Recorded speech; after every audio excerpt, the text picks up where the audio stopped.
अस्सलामुअलैकुम। अगर आपको लगातार थकन रहती है, अगर आप अपने लाइफ़स्टाइल की जो चेंजेस है वो भी कर ली, आपने डाइट को इम्प्रूव कर लिया, आपने हेल्थ की जितनी भी कंडीशन है वो डॉक्टर से मिलकर ऑप्टिमाइज़ कर लिया, ट्रीट करवा लिया। इन सब के बावजूद अगर आपको बहुत ज़्यादा थकावट रहती है, थकन रहती है और सुस्ती रहती है, काम करने को जी नहीं करता, तो एक क्वेश्चन आता है, वो ये है कि कहीं ऐसा तो नहीं कि आपके जिस्म में विटामिन्स की कमी है, जिसकी वजह से इतना इलाज कराने के बावजूद आपकी थकावट सुस्ती वहीं की वहीं है। आज मैं बात करूंगी कि वो क्या विटामिन डेफिशिएंसीज हैं जिसकी वजह से जिस्म में थकावट होने लगती है। तो आज इसी पर बात करेंगे। हम रबड़ी चैनल में खुश आमदीद। उम्मीद करती हूँ सब लोग खैरियत से होंगे। मोहतरम ख़वातीनो हज़रात, जहाँ तक बार बार थकावट की बात है, अगर आपको लगातार इतनी थकन रहती है कि कुछ करने को दिल नहीं करता, आपके जिस्म में एनर्जी का लेवल आपको बहुत ही कम होने लगता है, कम महसूस होता है, आपको कोई मोटिवेशन नहीं होती कि आप कोई काम कर सके। साइंटिफिकली अगर देखा जाए तो अगर आप नींद अच्छी तरह नहीं लेते, आपको अगर कंटिन्यूसली स्लीप डिसऑर्डर की प्रॉब्लम हो जाती है, तो आपको थकन या सुस्ती रहने लगती है। अगर आपकी फ़िज़िकल एक्टिविटी बहुत कम है, अगर आप लोग सारा दिन एक ही जगह पर बैठे रहते, काम करते हैं, कुछ मूवमेंट नहीं है, तो आपको जो थकन है, सुस्ती है, वो ज़रूर होगी। इसी तरह अगर आपकी डाइट प्रॉपर है इन द सेंस कि उसमें कैलोरीज़ की मिकदार कम है, आप कम खाते हैं, कुछ लोग प्रोटीन कम खाते हैं, कार्बोहाइड्रेट्स कम होते हैं, अगर आपकी डाइट इम्प्रॉपर है, तब भी आपको थकन या सुस्ती हो सकती है। लेकिन जहाँ तक थकन की बात है, ये बात बिल्कुल सही है कि कभी-कभी जो मुसलसल थकावट है, वो ऐसा भी है कि किसी हेल्थ कंडीशन का सिम्पटम्स होता है। चाहे थायराइड हो, चाहे हार्ट की हो, चाहे किडनी की हो, चाहे खून की कमी हो। लेकिन ये बहुत सारी बीमारियां हैं जो सिर्फ थकन के साथ चलती हैं। लेकिन कभी-कभी ऐसा होता है कि जो लगातार थकन होती रहती है, वीकनेस होने लगती है, टायर्डनेस होने लगती है, वो विटामिन की डेफिशिएंसी का इंडिकेशन होता है। 5 विटामिन डेफिशिएंसी के मुतालिक मैं बताऊंगी। विटामिन बी 12 की बात करते हैं। ये बी कॉम्प्लेक्स का हिस्सा है। जहाँ तक विटामिन बी 12 का सवाल है, ये बहुत अहम विटामिन है। ये रेड ब्लड सेल्स के जनरेशन में बहुत अहम किरदार अदा करता है। ये हमारे नर्वस सिस्टम के फंक्शन के लिए बहुत ही एसेंशियल है। अगर हम लोग देखें तो जो नॉन वेजिटेरियन होते हैं, तो इन फूड से ये विटामिन हासिल होता है। ठीक है। अगर आपके जिस्म में विटामिन बी 12 पूरी नहीं है, तब भी आपको लगातार थकन सुस्ती का एहसास होगा, आपको कमज़ोरी का एहसास होगा, क्योंकि अगर विटामिन बी 12 नहीं है तो आपका जो आरबीसी रेड ब्लड सेल्स की प्रोडक्शन है वो कम हो जाता है, आपको इनीमिया हो सकता है। और आरबीसी का काम है पूरी बॉडी में ये ऑक्सीजन को ट्रांसपोर्ट करते हैं, सप्लाई करती हैं।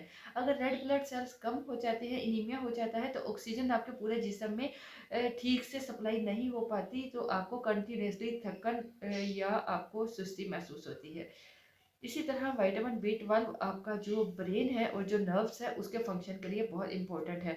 अगर आपको विटामिन बी 12 की कमी है, तो आपको न्यूरोपैथी हो सकती है, हाथ पाँव में झंझनाहट हो सकती है, आपको डिप्रेशन हो सकता है, आपको एंग्जाइटी हो सकती है। और अगर एंग्जाइटी और डिप्रेशन हो जाए तो लगातार आपको थकन लगेगी, आपको मैदे के मसाइल हो सकते हैं। तो विटामिन बी 12 बहुत ही इम्पोर्टेंट है। ठीक है, आपके जिस्म में इसकी कमी नहीं होनी चाहिए। अब बात करते हैं विटामिन डी की। इसको सनशाइन विटामिन भी कहा जाता है, क्योंकि हमारी बॉडी सन की तरफ एक्सपोज होती है, तो विटामिन डी हमारी बॉडी में आने लगता है। तो हमारी जो बॉडी है उसकी प्रॉपर फंक्शनिंग के लिए विटामिन डी बहुत ही इम्पोर्टेंट है। विटामिन डी हमारी हड्डियों के लिए, हमारे दांतों के लिए, हमारे मसल्स के लिए, और जो कैल्शियम है उसको प्रॉपर एब्जॉर्ब करने के लिए, चाहे वो डाइट हो चाहे वो सप्लीमेंट हो, उसके लिए विटामिन डी बहुत इंपॉर्टेंट है। अगर तो आपको विटामिन डी की डेफिशिएंसी है, तो इसका सिम्टम्स होता है थकन, थकावट, सुस्ती।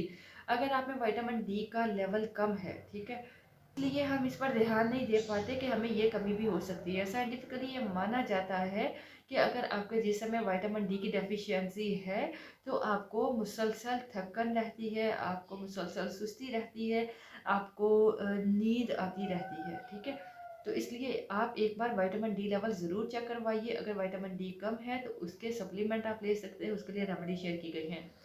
आपको विटामिन डी कहाँ से मिलेगा? सनलाइट, सूरज की रोशनी बेस्ट सोर्स है। अगर आप आधा घंटा सूरज की रोशनी में रहते हो, टहलते हो, तो आपको विटामिन डी मिल सकता है।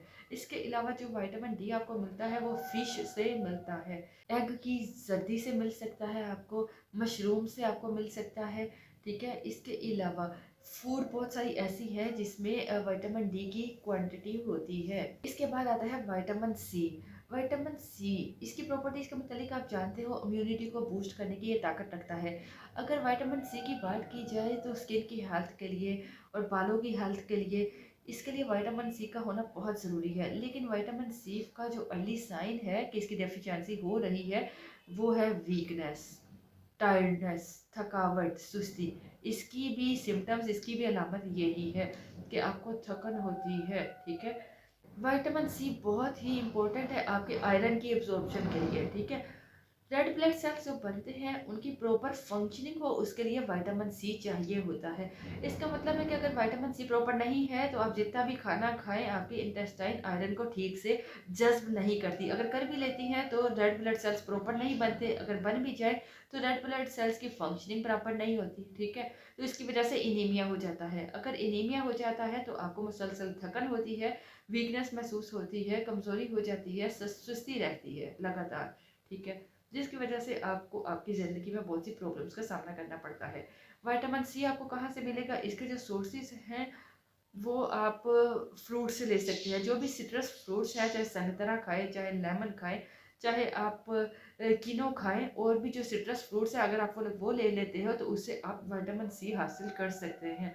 कीवी में विटामिन सी बहुत मिकदार में होता है, पाइनएप्पल में विटामिन सी बहुत मिकदार में पाया जाता है। जितनी भी बेरीज हैं तो आप इससे विटामिन जो सी है वो हासिल कर सकते हैं। इसके अलावा हमारे मुल्क में आंवला का बहुत इस्तेमाल किया जाता है। आंवला में विटामिन सी सबसे ज़्यादा पाया जाता है, इसलिए आंवला का इस्तेमाल भी ज़रूर कीजिए क्योंकि ये सबसे बेस्ट सोर्स है विटामिन सी का।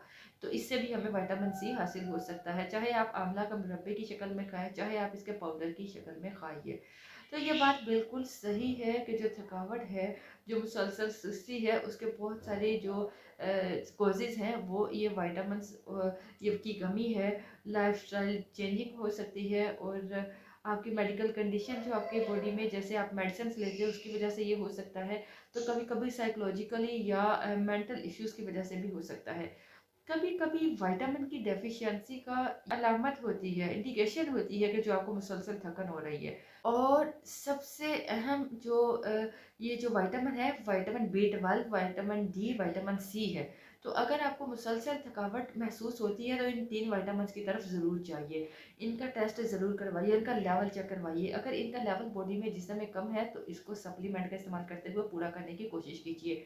विटामिन की डेफिशिएंसी और मुसलसल रहने वाली थकन का कनेक्शन अगर समझ लिया जाए तो आपको बहुत हेल्प मिल सकती है। तो इसीलिए आपके साथ ये वीडियो शेयर की ताकि आप अपनी थकन सुस्ती की असल वजह जान सकें। उम्मीद करती हूँ आपको हमारी वीडियो पसंद आएगी। पसंद आए तो लाइक करने के साथ हमारा channel Anam home remedy subscribe कर लीजिएगा। अल्लाह हाफिज़।